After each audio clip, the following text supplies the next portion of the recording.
गाड़ी चलती जा रही थी और 50 किलोमीटर का फासला जैसे सदियों पर मुहित हो गया था।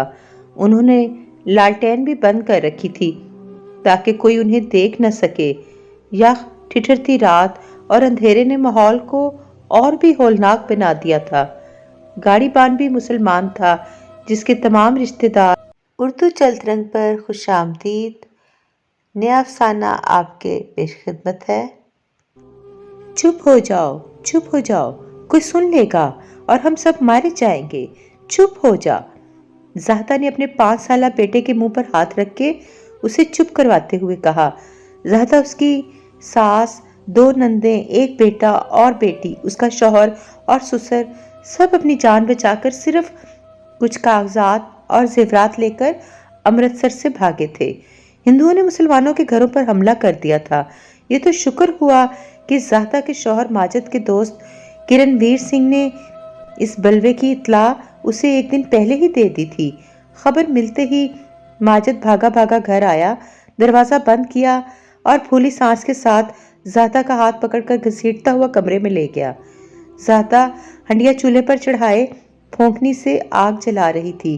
माजिद के इस तरह घसीटने पर भुखला कर बोली, अरे अरे, क्या हो गया है माजिद?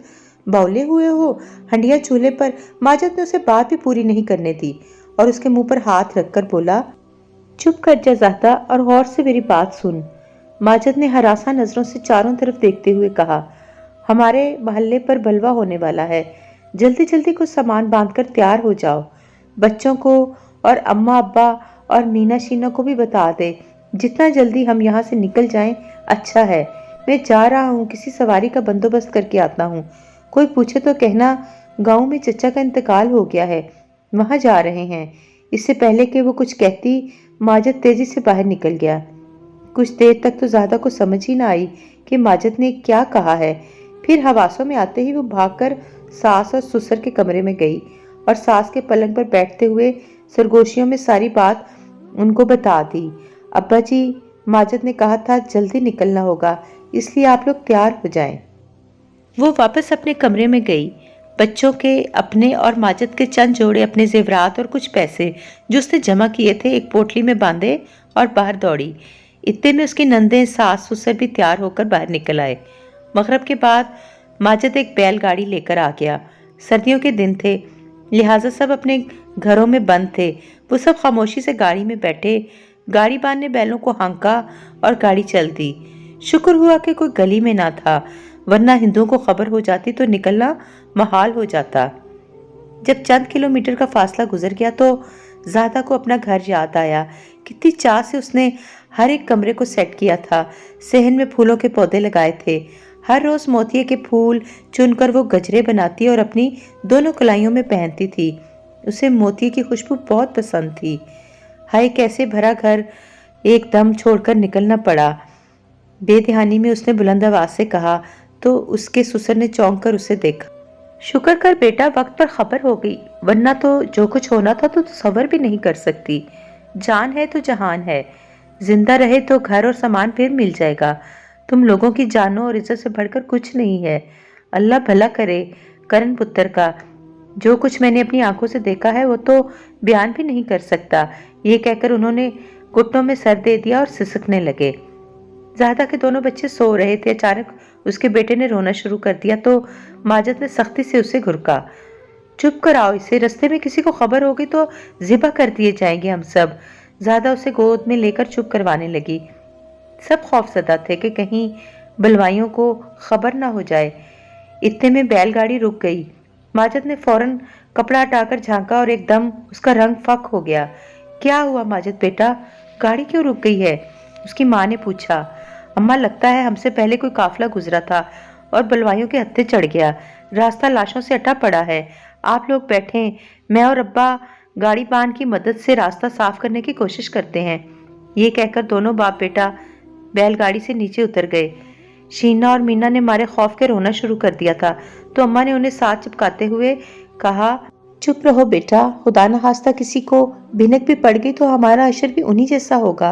वो दोनों दुपट्टे मुंह में दबाकर सिसकने लगी। कुछ लम्हों बाद दोनों बाप बेटा वापस आए तो उनके कपड़े खून आलूदते और चेहरे उतरे हुए।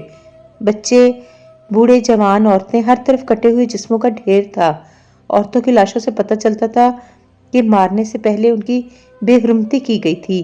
ایک چھوٹا سا دودھ پیتا بچہ نیزے میں پرو کر مار دیا گیا تھا۔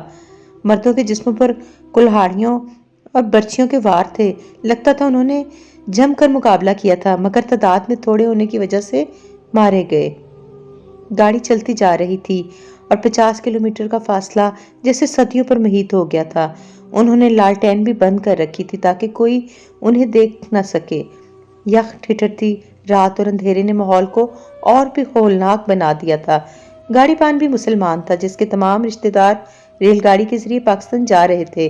وہ پیچھے رہ گیا تھا تاکہ سب سامان وغیرہ سمیٹ کر گاڑی لے کر پاکستان جائے، لیکن یہی بات اس کی جان بچا گئی۔ ریل گاڑی کو روک کر اس میں موجود تمام مسافروں کو تاطیق کر دیا گیا تھا۔ لاہور سے اس کے ماموزاد نے بتایا تھا۔ جب ہم پھپھو اور سب گھر والوں کو لینے پہنچے اور گاڑی میں جھانک کر دیکھا تو ساری ٹرین لہو لہان تھی۔ تقریباً سبھی مسافر مر چکے تھے۔ چند ایک جو زخمی تھے انہوں نے بتایا کہ بلوائیوں نے ایک اسٹیشن پر گاڑی میں گھس کر سب کو مار دیا۔ اس دن کے بعد سے اس نے ماجد کے خاندان جیسے کئی خاندان چھپ چھپا کے پاکستان پہنچائے تھے۔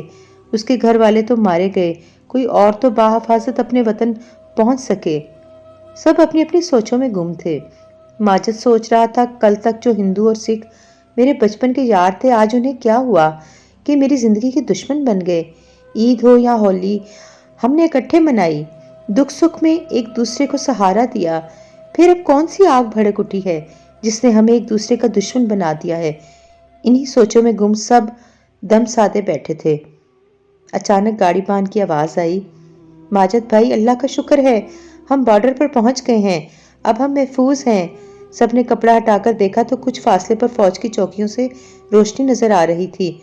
گاڑی پان انہیں ایک محفوظ راستے سے پاکستان تک لے ہی آیا تھا۔ سب نے خوشی سے رونا شروع کر دیا۔ جلد ہی ہم اپنے وطن میں سکون سے رہ سکیں گے۔ یہ تھا وہ سفر جو قیام پاکستان کے اعلان کے بعد مسلمانوں نے کیا۔ اپنوں کو مرتے دیکھا مگر حوصلے پست نہ ہوئے۔ لیکن کیا ہمیں احساس ہے ان مشکلات اور مصائب کا؟ کیا ہم پاکستان کی صحیح معنوں میں قدر کرتے ہیں؟ یہ سوال اپنے آپ سے ضرور کیجیے گا۔